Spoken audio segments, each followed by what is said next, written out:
Hi there, lifelong wellness students. This particular lecture is going to deal with Units 3 and Unit 4 in your textbook.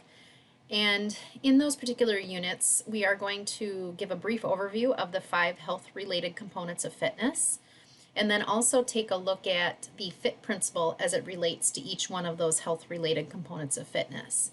So first of all, looking at those 5 areas, you have cardiorespiratory fitness, you have muscle strength, muscle endurance, flexibility, and body composition. Just having an understanding of the word health related is important. So when we look at a general exercise program, it should focus on doing things that are going to improve each one of these areas of our health. And we call them health related because in some way, shape, or form, they do have a big impact on our health. So for example, if we don't work on our flexibility, chances are our range of motion at our joint is going to be less.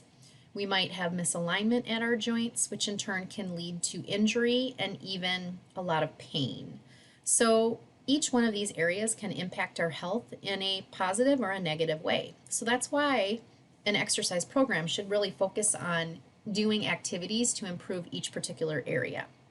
So when we look at the 5 components of fitness, cardiorespiratory endurance is really the most important area. So if we're going to be doing anything at all, we want to make sure that we are performing exercises that can strengthen our heart. Our heart is the most important muscle in our body, and also improve our circulatory system and the way at which our heart can circulate oxygen-rich blood to the rest of our body. So I'm saying if we're going to be doing anything at all, it's key importance. It's so key that we perform activities that are going to enhance our cardiorespiratory fitness.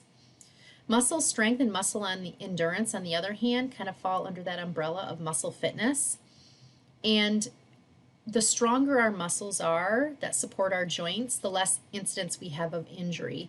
And the stronger we are, the more able we are to perform what we call activities of daily living.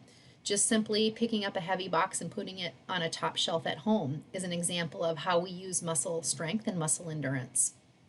Flexibility, like I said, poor flexibility can lead to misalignment at our joints and even pain. And then lastly, body composition. If we have a high amount of body fat on our frame and a low amount of muscle mass, that's going to slow our metabolism down and decrease the rate of fat loss in our body. So we definitely want to have a healthy body composition. So we're going to look at each particular component of fitness.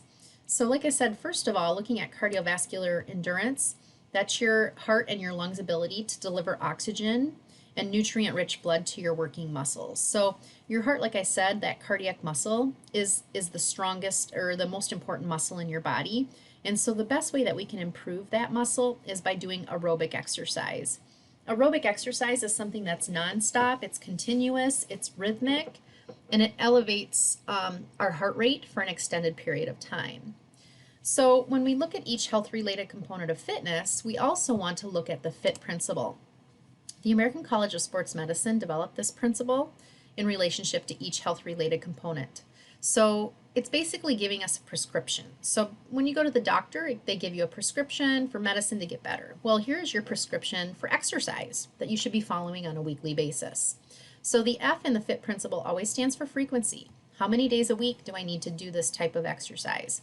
I stands for intensity. How hard should I be working when I perform this exercise? T stands for time. How long should I do it for? And the second T stands for type. What type of exercise should I be performing? Well, in the cardiorespiratory endurance, particular health-related component of fitness, the recommended frequency is actually 3 to 5 days a week. So we should be performing aerobic exercise, that's your type. We should be performing aerobic exercise a minimal of 3 days to at least 5 days a week. Now, you can do 7 days a week. It's not going to hurt you. It's only going to help you. So the more cardio you do on a daily basis, the stronger your heart is going to become. And cardio, aerobic exercise, can be anything from walking, biking, riding a bike, swimming laps in a pool, dancing, step aerobics, cardio kickboxing. As long as you're moving nonstop and continuously for an extended period of time and you're keeping your heart rate elevated, that's an example of aerobic exercise. Intensity, how hard should I be working when I do my aerobic exercise? Well, in our case, it's staying within our target heart rate zone. So we want to stay within that zone of anywhere from 40 to 85% of our heart rate reserve. And I had given you an assignment that you're going to be doing for which you're going to be calculating your target heart rate zone. And in our book, there is a formula on how to do that. And that is actually located on page 28, at the bottom of page 28 in your textbook. So what I'd like you to do is take a few minutes and calculate your personal target heart rate zone using that heart rate reserve method. It's going to give you a low end and a high end. You want to stay somewhere between those two numbers whenever you do aerobic exercise. And a lot of times people like to stay within their comfort zone. They like to exercise within their box. They might think they're working hard, but their heart rate is a great indicator of their intensity, and it lets them know if they're working hard enough or not. So in some cases, maybe their heart rate is way too low. So if that's the case, we know that we have to increase our intensity if we want to get a cardiac benefit out of performing that aerobic exercise. So take your exercise heart rate, find out what it is every time you do aerobic exercise, and make sure you're staying within that target heart rate zone so you can know that you're getting a cardiac benefit and you're going to make your heart stronger as a result. The time, the T, the first T stands for time. How long should I do my aerobic exercise for? Well, in this case, the recommended time frame is anywhere from 20 to 60 minutes. Now, it doesn't have to be limited to that, but at least 20 to 60 minutes a day of aerobic exercise is what's recommended. And also, ACSM, the American College of Sports Medicine, has done research to show that even shortened increments of time done sporadically throughout the day can show the same cardiac benefit as if you would have done it all at once. So let's say, for example, you'd like to do 30 minutes of cardio every day, but you just don't have a 30-minute window. Maybe doing 15 minutes in the morning and 15 minutes in the evening, or 10 minutes in the morning, 10 minutes on your lunch break, and 10 minutes after work. As long as you're getting your heart rate up within your target zone during those shortened bouts, you'll get the same cardiac benefit out of it as if you would have done 30 minutes all at once. So time is no longer an excuse, right? People have a big excuse of, I don't have time to exercise. Do you have 10 minutes? Do you have 15 minutes? Get your heart rate up, go for a brisk walk. And by doing that, you will get a cardiac benefit and you'll make your heart stronger as a result. So for each health-related component of fitness, there is guidelines that go with it. So those are the guidelines for cardiorespiratory endurance. When we look at muscle fitness, muscle strength, and muscle endurance, you'll notice that the FIT principle as it relates to muscle strength and muscle endurance are different, right? Frequency for muscle strength and muscle endurance is 2 to 3 days a week of resistance training. The type of exercises that we can do to enhance muscle strength are things like body weight exercises. We could do dumbbell, barbell, machine-based exercises as well. Those are all things that are going to enhance our muscle fitness. Intensity and time are a little bit different when we look at muscle strength versus muscle endurance. Muscle strength activities are characterized by high intense movements but of short duration. So what that means is we have to pick up heavy things and put them down, but do them for few repetitions. So for example, strength exercises are characterized by heavy weights and low numbers of repetitions. Endurance-based exercises are characterized by lighter weights, but doing longer or more repetitions. Time, how long should we go for? Well, again, as far as muscle strength and muscle endurance, that's looking at repetitions and rest periods in between our sets. If we want to get stronger, we don't have to lift quite as many repetitions, maybe 1 to 8 reps per set, but you're going to rest anywhere from 1 to 5 minutes in between each set because you're lifting a heavier weight. For muscle endurance, it's longer repetitions, like 12, 15, or 20 repetitions per set, but you're only going to rest for about 15 to 30 seconds in between each set.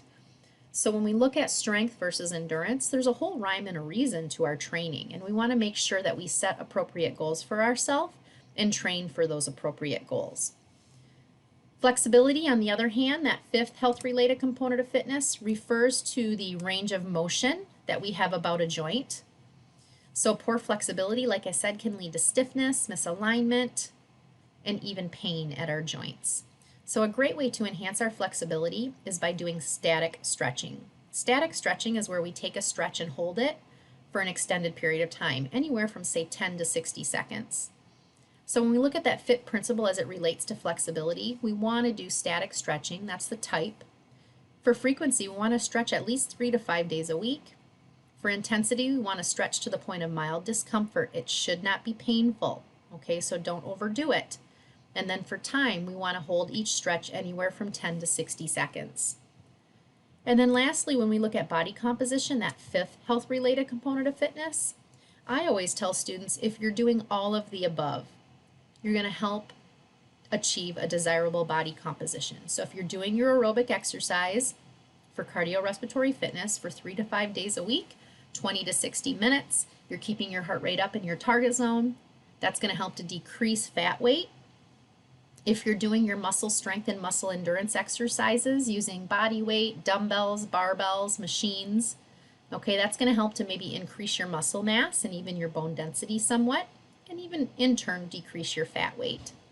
And also flexibility can help as well. So if you're doing all the above and you combine that with a healthy dietary pattern, that's going to help achieve a healthy body composition, okay? More fat-free mass and less fat mass. So that's just a brief introduction to the health-related components of fitness. Chapter 4 really dives deeper into cardiorespiratory endurance and the importance of doing aerobic exercise, but also understanding stroke volume and cardiac output. Stroke volume is the amount of blood that your heart ejects per beat, and cardiac output is the amount of blood your heart ejects per minute. The average cardiac output for a person at rest is about 5 to 6 liters of blood. So if your heart is what I call a better spitter and it pushes out more blood per beat, which is stroke volume, your resting heart rate should go down, right? So a lower resting heart rate is way better than a higher resting heart rate, right? So for example, if your resting heart rate is 60 or below, that's considered excellent. If your resting heart rate is 90 or above, that's considered poor.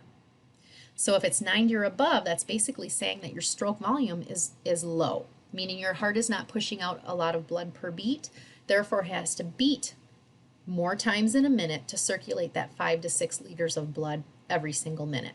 So the lower your resting heart rate is, the better it is for you. How do you increase your stroke volume? It's by doing aerobic exercise. So the more cardio you do, your heart starts to become stronger and force more blood out per beat, stroke volume. Therefore, it doesn't have to beat as many times in a minute to circulate that oxygen-rich blood. So cardiorespiratory endurance definitely is the most important health-related component of fitness. And then lastly, if you would just take a look on page 35 in your textbook, you can see the ACSM, American College of Sports Medicine, exercise, pre-participation, and health screening recommendations. What I'd like you to do is just take a look at that flow chart. Starting at the very top, does the individual currently exercise regularly? Answer yes or no, and then follow that flow chart down. And it tells you if you can begin exercise, and if so, what level of exercise can you perform. So the big thing to remember is that exercise is great for most people. Okay, we need to move our bodies. But the points that we need to consider before we start an exercise program or before we decide to increase the intensity of the exercise that we are currently performing is we have to, number one, look at our current physical activity level. Number two, do we have any signs or symptoms of certain diseases? And number three, what is our planned exercise intensity? So this flow chart that's in your book gives you an idea of if you're ready, right? If you're ready to increase that intensity or not. So take a minute and go through that flow chart. Have a great day.